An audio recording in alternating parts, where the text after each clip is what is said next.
Hello everyone. Welcome to another video. Today I'm going to be discussing two important Senate seats in the 2022 midterm elections. And what makes these elections important? Well, number one, they're in swing states. And two, there are two members of the Trump family.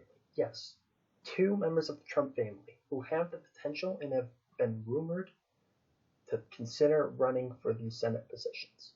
So the first one is Donald Trump's daughter-in-law, Lara Trump. Now, she is rumored to consider running for the North Carolina Senate seat, which would be replacing current GOP Senator Richard Burr. Now, this Senate seat isn't actually that hard for her to land. In terms of the primary, it's not hard. The general, maybe a little bit harder. But the current GOP senator that's there right now, number one, is retiring. And two, even if he were to run again, he probably wouldn't win the primary. Why? Because he voted to convict former President Donald Trump just a few days ago. And that, creates a huge issue with the more Trump voters within the party. They likely would not vote for him even if he ran again, but he's not running again. He is one of the many retirees this election cycle. And as I said before, she has a pretty strong chance at winning this seat. Not just the primary, but I think she could also win the general election. It's a traditionally conservative state. Lara Trump definitely has the potential. We'd have to see who the opponent is, but she has the name recognition. She has the Trump name to win the primary, to catapult her to the front. And what even makes this more realistic is GOP Senator Lindsey Graham, Senator of South Carolina, just south of North Carolina, says that the biggest winner of the impeachment trial is Lara Trump. Why? Because he said she is almost certainly the nominee if she runs for that Senate seat. So she already has support of Lindsey Graham and many other prominent officials, and she would obviously have the support of her own father. And if Donald Trump endorses Lara Trump, assuming she's running, and there is no reason why he wouldn't endorse her, then she would definitely, more than likely, win the primary there against anyone else, because no one else would have the same name recognition. No one else would have the same spotlight. Now, the other consideration is Ivanka Trump, and there are rumors that she may be considering unseating current Senator Marco Rubio in Florida. Now, why is this significant? Because Marco Rubio is a well-known name in the state of Florida. He has the name recognition. He ran for president in 2016, but he lost, obviously. But Marco Rubio, he's a young guy. He definitely wants a political future. He wants to be, a long-term politician. And he may be considering running for president in the future. And he cannot afford to lose this primary, because then his political prospects for the future, they are over. They are over.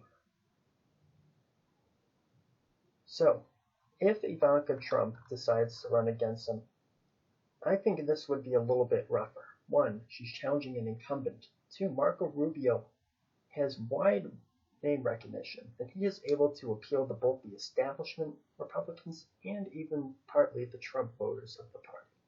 He did not vote to convict Donald Trump, and he has been spewing out more populist rhetoric as of lately, so that could probably help him.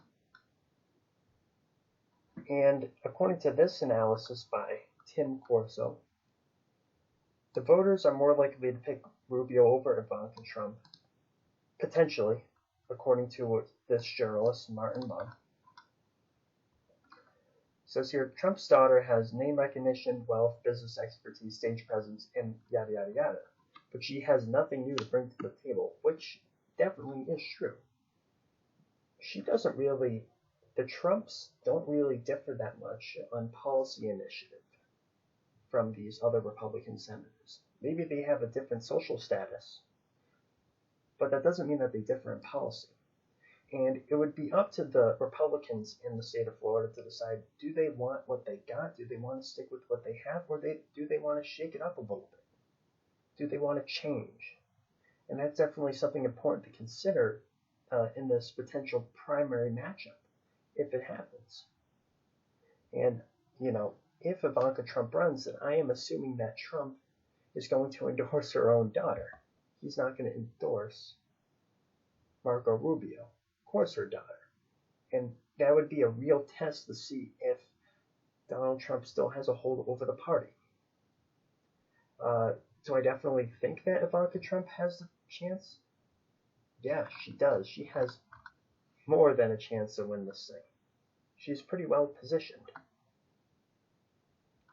But Marco Rubio also has a chance. Don't leave him out. He wins huge in the state of Florida. In 2016, pretty sure he won 56% of the vote around there, and that's pretty significant for the state of Florida. So he is well known, he is popular, and he has, he can put on the political face on. He's good at that. So we're going to have to wait and see, because none of these are officially declared. No one officially, signed up to run.